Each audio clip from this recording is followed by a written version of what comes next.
Baik, Assalamualaikum warahmatullahi wabarakatuh. Izin memperkenalkan diri, nama saya Muhammad Iksan Hafari dengan NPM 2106158.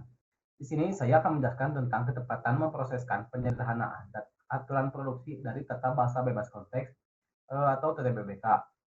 Yang pertama, carilah materi-materi dari berbagai sumber mengenai bagaimana tahapan penyederhanaan TBBK. Berikan ilustrasi dengan contoh bahasa yang memiliki aturan produksi minimal 5 buah. Yang pertama, tujuan penyederhanaan. Melakukan pembatasan sehingga tidak menghasilkan pohon penurunan yang memiliki kerumitan yang tak perlu atau aturan produksi yang tidak berarti. Contoh, S menghasilkan AB, A menghasilkan A. Kelemahannya, aturan produksi AB menjadi tidak berarti karena B tidak memiliki penurunan. Yang kedua, penyederhanaan tata bahasa bebas konteks. Suatu tata bahasa bebas konteks dapat disederhanakan dengan melakukan cara berikut ini. Yang pertama, penghilangan produksi useless. Produksi useless adalah yang pertama, produksi yang memuat simbol variabel yang tidak memiliki penurunan yang akan menghasilkan terminal-terminal seluruhnya. Kedua, produksi yang tidak akan pernah dicapai dengan penurunan apapun dari simbol awal.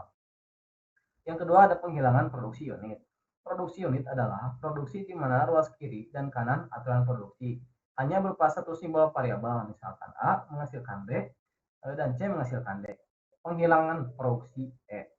Produksi E adalah produksi dalam bentuk A menghasilkan E atau bisa dianggap sebagai produksi kosong.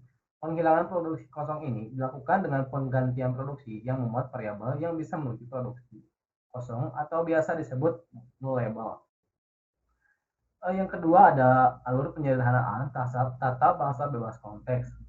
CFG menghasilkan penghilangan produksi kosong, menghasilkan penghilangan produksi unit, menghasilkan penghilangan produksi ulas, dan menghasilkan CFG yang sudah disederhanakan.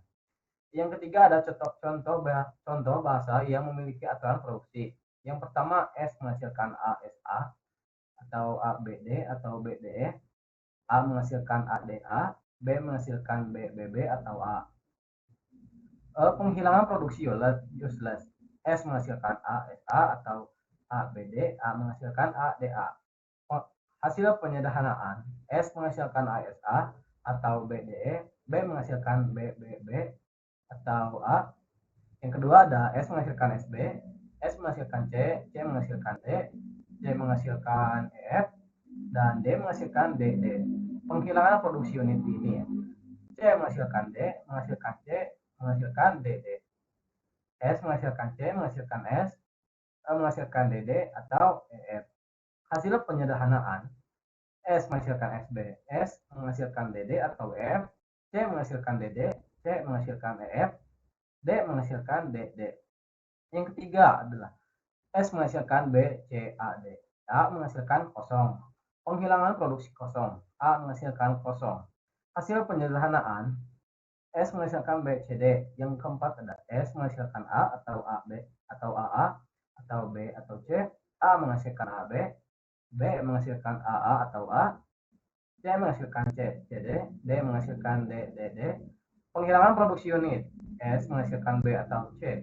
Hasil penyederhanaan, S menghasilkan A atau AA, AA atau C, CD, A menghasilkan AB, B menghasilkan AA atau A, C menghasilkan C, CD, D menghasilkan D, D, D. Yang kelima, S menghasilkan A atau AA atau AA atau C, CD. A menghasilkan AB, B menghasilkan AA atau A, C menghasilkan C, CD, D menghasilkan D, D, D. Penghilangan produksi useless, S menghasilkan C, CD, C menghasilkan C, CD, dan D menghasilkan D, D, D. Hasil penyederhanaan berikut S menghasilkan A atau AA atau AA, A menghasilkan B, A menghasilkan AB, B menghasilkan AA atau A. Cukup sekian dari saya. Mohon maaf bila ada kesalahan. Wabillahi taufiq wal hidayah. Wassalamualaikum warahmatullahi wabarakatuh.